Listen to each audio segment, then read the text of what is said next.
డబ్బు, అనారోగ్యం, ఉద్యోగం, వ్యాపారం, అప్పులతో బాధపడుతున్నారా? మీకోసమే లాంచ్ యువర్ ఫ్యూచర్ ప్రోగ్రామ్.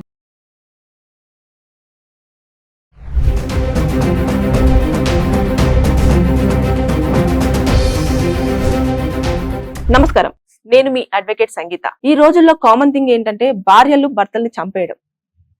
మేఘాలయలో జరిగిన హనీమూన్ భార్యాభర్తల మధ్యలో జరిగిన హత్య మర్చిపోకముందే ఇంకొకటి అలాంటిదే ఉత్తరప్రదేశ్ లోని రాంపూర్ లో చోటు చేసుకుంది. జూన్ 15వ తారీఖు రోజు భార్యాభర్తలుగా ఉండాల్సిన అమ్మాయి ఆ భర్తను, ఎవరైతే నిహాల్ అనే వ్యక్తి, 35 సంవత్సరాల వ్యక్తి, భర్త కాబోతున్న వ్యక్తిని తన బాయ్ ఫ్రెండ్ తో చంపిపించేసింది. అది ఎలా జరిగిందంటే 14వ రోజున ఇంట్లో పెళ్లి పనులన్నీ చాలా బిజీగా ఉన్నారు. ఒక ఇద్దరు అబ్బాయిలు మేము అమ్మాయి తరపున బంధువులం అంటూ ఇంటికి రావడం జరిగింది. వచ్చిన తర్వాత ఇతను రిసీవ్ చేసుకున్నాడు. ఏంటి అని అంటే మనం బయటికి వెళ్ళాలి అని చెప్పేసి అతన్ని బండి మీద తీసుకొని బయటికి వెళ్ళాలని పోయారు. బయటకు తీసుకెళ్లిపోయిన తర్వాత ఇమీడియట్ గా వీళ్ళు సరే వెంటనే ఇంకా పెళ్లి పనులు, రేపు మార్నింగ్ పెళ్లి, ఇంత హడావుడి ఉంటుంది కదా. ఉన్న నేపథ్యంలో ఆ అబ్బాయికి, నిహాల్కి వెంటనే ఇమీడియట్ గా వీళ్ళ ఇంట్లో వాళ్ళందరూ కాల్ చేస్తా ఉన్నారు. అరే వెళ్ళి చాలా సేపు అయింది, ఇంకా ఇంటికి రాలేదు ఏంటి అని చెప్పేసి. వెళ్ళిన 2 hours లోనే ఫోన్ స్విచ్ ఆఫ్. అదేంటి ఫోన్ స్విచ్ ఆఫ్ అయిపోయిందని చెప్పి సాయంకాలం వరకు చూశారు. సర్లే బంధువులే కదా తీసుకెళ్లారు, మరి ఏమన్నా పార్టీ చేసుకుంటున్నారో ఏంటో అని చెప్పేసి వాళ్ళు కూడా చాలా లైట్ గా క్యాజువల్ గా తీసుకున్నారు.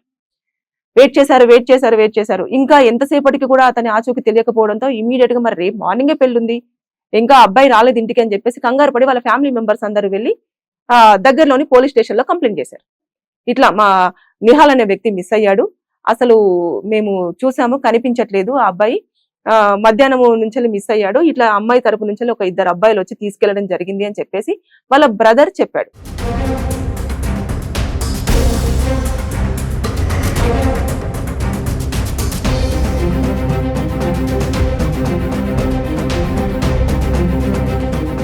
చెప్పిన తర్వాత అవునా అని చెప్పేసి అదే యాంగిల్లో ట్రై చేశారు పోలీసులు. ట్రై చేసిన తర్వాత కొంచెం ఎవరైతే డౌట్ ఉన్నారో ఆ డౌట్ ఉన్న పర్సన్ తీసుకొచ్చేసి ఎంక్వైరీ చేశారు. ఎంక్వైరీ చేస్తే అతను ఎవరైతే ఉన్నారో అతను నాకేం తెలియదు, నన్ను ఎందుకు అనుమానిస్తున్నారని, ఎలాగో మీకు తెలిసిందే, మనం తప్పు చేస్తే ఎట్టి పరిస్థితుల్లో ఒప్పుకోకపోతే వీళ్ళు ఏం చేయలేరు అనుకుంటారు. కానీ వాళ్ళ స్టైల్లో పరీక్షించగానే ఎవరైతే నిహాల్ ని చేసుకోబోయే అమ్మాయి గుల్ఫషా ఉందో, గుల్ఫషా వాళ్ళ బాయ్ ఫ్రెండ్ సద్దాం మాకి సుపారీ ఇచ్చాడు, ఆ అబ్బాయిని చంపేయమని చెప్పేసి అన్నాడు.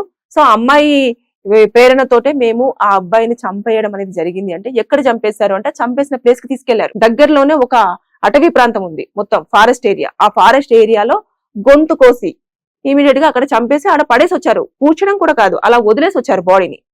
అంటే వాళ్ళు తప్పు చేసి దొరకము అని చెప్పేసి అనుకున్నారే, అదొక పెద్ద బ్లండర్ మిస్టేక్. కానీ ఇక్కడ ఎలాంటి సెక్షన్స్ అట్రాక్టివ్ అయితే అంటే వాళ్ళు కొన్ని సార్లు, ఇప్పుడు ఇందులో ఒకరు కాదు, ఆ అమ్మాయి గుల్ఫషా, తర్వాత బాయ్ ఫ్రెండ్ సద్దాం, అలాగే ఎవరైతే తీసుకెళ్లారో ఆ 2 అబ్బాయిలు, మొత్తం 4 కలిసి ఆ అబ్బాయిని చంపారు. కాబట్టి ఇది ఒక గ్రూప్ మర్డర్ కింద కూడా కన్సిడర్ చేస్తారు. సో ఇందులో కూడా చాలా సెక్షన్స్ అట్రాక్టివ్ అవుతాయి. 302 అవుతుంది, 120B అవుతుంది, 376 అవుతుంది, 417, 420, ఇలా చాలా కేసులు కూడా వాళ్ళకి అట్రాక్ట్ అవుతాయి. అట్రాక్ట్ అయిన తర్వాత వాటిని గనుక మనం చూసుకుంటే ఒక్కొక్క దాంట్లో 7 to 10 years వరకు లైఫ్ ప్రిజన్మెంట్ ఉంటుంది. అలాగే కొన్ని కేసులలో 302 తీసుకుంటే మాత్రం డెత్ పెనాల్టీ కూడా ఉంటుంది, అంటే ఇంకా ఉరిశిక్ష విధించడం. ఇది అంటే మీరు ఒక వ్యక్తి కోసం ఇంకొక వ్యక్తిని చంపుతున్నప్పుడు మన లైఫ్ ఏమవుతుంది అన్న విషయాన్ని మీరు మర్చిపోతున్నారు. ఇప్పుడు అవన్నీ మీకు అట్రాక్ట్ అయిన తర్వాత మీరు ఎక్కడ బయటకు వస్తారు? ఇప్పుడు ఎవరినైతే చంపారు, ఎవరి కోసం అయితే ఒక పర్సన్ ని చంపేశారో ఆ పర్సన్ తో మీరు ఎక్కడ హ్యాపీగా ఉంటారు? సో చట్టాలు ఎప్పుడూ కూడా ఊరికేనే ఉండవు.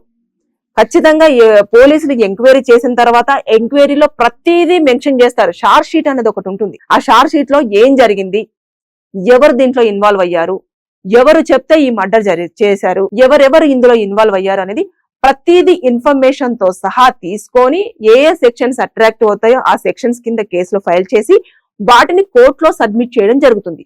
ఆ చార్జ్ షీట్ లో ఏదైతే ఉంటుందో దాన్ని మనం డిఫెన్స్ చేయడానికి అని చెప్పేసి మన తరపు నుంచి అడ్వకేట్ కూడా ఫైట్ చేస్తూ ఉంటాడు. ఆర్గ్యుమెంట్స్ అనేవి రన్ అవుతూ ఉంటాయి. 7 సంవత్సరాలు అయింది కదా, ఏముంది, మా అడ్వకేట్ మా బెయిల్ తీసుకొస్తాడు, మేము బయట తిరుగుతాము, మేము బయట ఉంటాము అని చెప్పేసి అంటే కొన్ని ఇట్లలో నాన్ బెయిలబుల్ కూడా ఇస్తారు వాళ్ళు, ఎందుకంటే దాని శిక్ష ఖచ్చితంగా ఉంటుంది.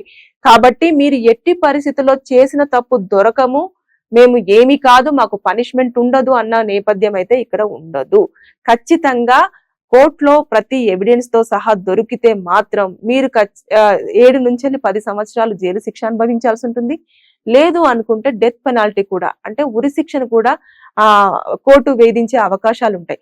సో మీరు ఏదైనా పని చేసేటప్పుడు నచ్చలేదని చెప్పండి ఇంట్లో, నాకు ఈ అబ్బాయి నచ్చలేదు, లేదంటే ఆ అబ్బాయికి చెప్పండి, ఎవరైతే మీరు చేసుకోవాలనుకుంటున్నారో ఆ అబ్బాయికి మా ఇంటికి వచ్చి మాట్లాడండి, మనం ఎలాగైనా ఒప్పించేసి పెళ్లి చేసుకుందాం, కొన్ని రోజులు వెయిట్ చేద్దాం, ఇలా చెప్పి చేయండి. మిమ్మల్ని నమ్మి వచ్చిన అబ్బాయిని, ఏం తెలియని అబ్బాయిని, ఏదో అతనితో డ్రీమ్స్ మీద వస్తూ ఉంటాడు, వాళ్ళ కుటుంబ సభ్యులు అరే నా కొడుకు పెళ్లి అయిపోతుంది, మన ఇంటికి ఒక కూతురు లాంటి కోడలు రాబోతుంది అని చెప్పేసి అన్న ఆలోచనలో ఉన్నప్పుడు మీరు ఆ మనిషిని మొత్తానికి పూర్తిగా చంపేస్తే అతను మీకు ఒక శత్రువు కాదు, మిమ్మల్ని ఎలాంటి థ్రెటనింగ్ చేయలేదు, అతను మీకు అన్నోన్ పర్సన్, అంటే నచ్చాడు, ఓకే పెళ్లి చేసుకోవాలనుకున్నాను, ఇంత తప్పించి అతను వచ్చి మిమ్మల్ని అరెస్ట్ చేసింది లేదు, ఏమీ లేదు, అలా గబాలను చంపేస్తే, ఒక మనిషిని చంపేస్తున్నప్పుడు మేము శిక్ష అనుభవించలేము, మమ్మల్ని ఎవరు ఏం చేయలేరు అనుకొని మీరు చేసే తప్పు చాలా పెద్దది. కాబట్టి మీరు ఏదన్నా పని చేసేటప్పుడు ఖచ్చితంగా ఆలోచించండి. అమ్మాయిలు ముఖ్యంగా మీరు ఒక పర్సన్ ని చంపేటప్పుడు ఏం తెలియదు, ఇంకొక పర్సన్ కోసం మీరు ఇంకొక పర్సన్ చంపేస్తున్నారు, ఒక బాయ్ ఫ్రెండ్ కోసం మీ భర్తను చంపేస్తున్నారు, భర్త చనిపోతాడు, మిమ్మల్ని ప్రేమగా చూసుకునే భర్త, కానీ ఈ బాయ్ ఫ్రెండ్ కొన్ని రోజుల వరకే మీతో ఉంటాడు, పెళ్లి చేసుకుంటాడా లేదా అన్నది కూడా క్వశ్చన్ మార్కే, మీరు ఇద్దరు వాళ్ళు జైల్లో ఉంటారు, ఎప్పుడు బయటకు వస్తారో తెలియదు, ఒకవేళ బయటకు వచ్చినా సరే మళ్ళీ మీకు లైఫ్ ప్రిజన్మెంట్ పడింది అనుకోండి, మళ్ళీ మీరు ఉంటారు, లేదంటే డెత్ పెనాల్టీ పడింది అనుకోండి, మీరు ఉరిశిక్ష విధించాల్సి ఉంటుంది. అంతేగాని ఒక మనిషిని చంపేయడం చేసిన తర్వాత మాత్రం చట్టాలు అసలు చూస్తూ మాత్రం ఊరుకోవు. Thank you.